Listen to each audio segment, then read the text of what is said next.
sur CGS TV, un programme riche en enseignes. Mesdames, messieurs, amis chers internautes, amis chers élèves, comme vous le voyez, je suis en sac à dos. Ça veut dire que nous allons retourner à l'époque où nous étions en classe. Aujourd'hui, on a un professeur qui est renommé, on peut dire, parce qu'on me l'a suggéré, pour qu'il mette dans les révisions de histoire et géographie. Vous le savez mieux que moi, il reste que moins de 2 mois pour les examens. Et j'ai beaucoup de lacunes en histoire et en géographie. J'ai signé un contrat avec lui, c'est-à-dire c'est de me faire réussir. Il a l'obligation de me faire réussir. Sur ce, je lui donne la parole. Monsieur, vous allez bien? Oui, je vais bien, Daouda.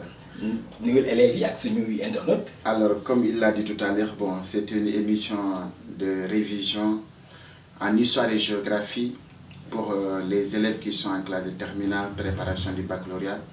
Parce que souvent, l'histoire est beaucoup plus difficile que la géographie, raison pour laquelle nous sommes là aujourd'hui pour apporter quelques éclaircissements par rapport à certaines leçons, surtout quand même la guerre froide que nous allons entamer aujourd'hui. D'accord. On va entamer la guerre froide. Si je comprends bien, monsieur, moi, je n'ai pas le temps. Je sais qu'il y a beaucoup d'élèves qui sont dans pareil cas que moi, c'est-à-dire, à l'approche des examens, on a des tas de leçons à apprendre, des tas de dates à maîtriser, donc c'est tout un problème. Sur ce, j'ai un contrat avec vous. Le contrat, c'est de me faire réussir. Et je compte sur vous pour me faire réussir. C'est bon.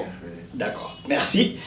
Pour démarrer aujourd'hui, mesdames, messieurs, amis chers internautes, chers élèves, j'aimerais vous poser quelques questions, monsieur Keïta. C'est-à-dire, quelles sont les origines de la guerre froide? Alors, Daouda, pour répondre à cette question, les origines de la guerre froide remontent au lendemain de la Seconde Guerre mondiale, parce que tout est parti de cette guerre. Il y a, au lendemain de la Seconde Guerre mondiale, on a vu ce qu'on appelle un certain nombre de difficultés à travers la Grande Alliance. Mais les problèmes ont démarré durant la Seconde Guerre mondiale de 1939 à 1945, à travers les différentes conférences qui ont été convoquées par la Grande Alliance. Par exemple, les origines remontent à la conférence de Yalta qui s'est déroulée du 4 au 11 février 1945. Et dans cette conférence, qu'est-ce qui va se passer? Les leaders politiques qui étaient à Yalta, c'est le président américain Franklin Delano Roosevelt et le premier ministre britannique Winston Churchill et Joseph Staline. Son vrai nom, c'est Joseph Chikatchvili. Alors, dans cette conférence, il faut contextualiser d'abord pourquoi la conférence de Yalta a été convoquée. Parce qu'à cette période de cette conférence, ce sont la Grande Alliance qui domine ce qu'on appelle la Seconde Guerre mondiale. Maintenant, on voit les décisions, parce que c'est à travers les décisions qu'il y a eu ce qu'on appelle des malentendus entre les différents leaders. Alors, à Yalta, il a été décidé qu'après la guerre, il faut organiser des élections libres et démocratiques partout en Europe de l'Est. À Yalta, il a été dit, après la guerre, il faut créer une autre organisation qui est capable de maintenir la paix et la sécurité dans le monde. Et la création de cette organisation internationale, l'idée a été proposée par le président américain Franklin Delano Roosevelt. Mais d'abord, vous savez qu'est-ce qui va se passer après Yalta? Non, je ne sais pas. Voilà, mais le problème qui se passe après Yalta... Mais juste un mot, la conférence de Yalta, ça Yalta, ça vient de là, ça ou il y a? C'est Yalta, c'est plus... C'est pas Alpura, Yalta? Il y a pas... Non, c'est pas Alpura, c'est pas Alpura quand même. Ah d'accord. C'est en Europe, plus particulièrement en URSS. Ah d'accord. Donc à Yalta, la question d'organiser des élections libres et démocratiques en Europe pose énormément de problèmes. Parce que Staline, son armée, qu'on appelle l'armée rouge, a libéré 6 pays de l'Europe de l'Est. Et chaque pays libéré par Staline, il va mettre en place un gouvernement pro-soviétique. C'est ça qui pose énormément de problèmes. Ça, donc, on peut dire que les origines de la guerre froide remontent le non-respect des accords de Yalta par l'URSS. En Europe, partout, en Europe centrale et orientale, tous ces pays étaient sous domination soviétique. Autre aspect sur les origines de la guerre, c'est la question de Berlin, l'Allemagne. Parce qu'au lendemain de la guerre, à travers la conférence de Potsdam en 1945, les Alliés n'arrivent pas à s'entendre sur la question de l'Allemagne, sur la gestion de l'Allemagne. Et ça aussi, c'est un point fondamental par rapport à la rupture qui va devenir plus tard dans les années 1947. Alors, à travers toujours dans ces origines, Et il y a le Premier ministre britannique qui a prévenu le monde entier qu'après la guerre, les deux superpuissants, à travers les États-Unis et l'URSS, vont se séparer. Il l'a dit. Parce que depuis la conférence de Yalta, il y a ce qu'on appelle la méfiance entre les deux hommes politiques, entre Franklin Delano Roosevelt et Joseph Staline. La méfiance a déjà commencé depuis 1945. Maintenant, pas Franklin, mais Staline, ou bien Winston Churchill avait fait son déclaration en 1946. C'était le 5 mars 1946 devant les étudiants à l'université de Fulton. C'est lui qui va prévenir le monde entier qu'un jour viendra, les États-Unis et l'URSS vont se séparer. D'accord. À travers son discours. Et dans ce discours, il dit que, je cite, de Stettin dans la Baltique à Trieste dans l'Adriatique, un rideau de fer est descendu à travers le continent. Et derrière cette ligne se trouvent les pays Bucarest, Budapest, Sofia. Athènes seule était libre de décider son avenir par des élections. Parce que l'Europe déjà était coupée en deux. En Europe de l'Ouest, ces pays étaient sous le dictat des États-Unis. Et l'Europe de l'Est était sous l'influence soviétique. Donc bien avant la guerre froide en 1947, l'Europe était déjà divisée. Alors, c'est Winston Churchill, il va faire ce discours aux États-Unis devant le président américain Harry Truman. Alors, il va prononcer ce discours. Maintenant, après ce discours de 1946, l'année suivante, en 1947, ce que Winston Churchill a dit en 1946 est confirmé en 1947. En 1947, c'est l'année de rupture, c'est l'année terrible, c'est l'année de l'entrée en guerre, de l'entrée de la guerre froide en 1947. Donc la guerre froide a commencé en 1947 et se termine plus tard aux années 1991 avec l'implosion de l'URSS, avec tout l'Empire soviétique. Ce sont en quelque sorte ces différents éléments qui sont à l'origine de la guerre froide.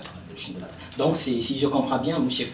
Keïta, c'est-à-dire la guerre froide, c'est la guerre entre pays interposés. Effectivement, c'est entre pays interposés. On n'a pas sorti des armes et tout pour l'instant. Oui, parce que c'est un allié, ce sont des guerres interposées. Il n'y a pas de guerre. C'est ce que dit le journaliste américain Walter Lippmann. Walter Lippmann dit que c'est une guerre froide. Il y a des tensions et d'intimidations qui alternent des fois avec des moments de détente. Mais en aucun cas, il n'y a pas eu de contact direct. Raison pour laquelle on parle que c'est une guerre froide. Une guerre qui est là, on ne le sent pas. Mais pourtant, il y a une guerre. D'où vient le terme de la guerre froide. D'accord. Sur ce, j'ai une question, M. Keïta, si vous me le permettez bien. Comment s'est constitué les blocs et les crises qui en découlent surtout en 1948 à 1949 et en 1950 à 1953? Ok, Daouda, pour répondre à cette question, donc après la déclaration de Winston Churchill en 1946, la rupture est consommée en 1947, donc chaque bloc va se constituer pour faire face de l'un à l'autre durant la guerre froide.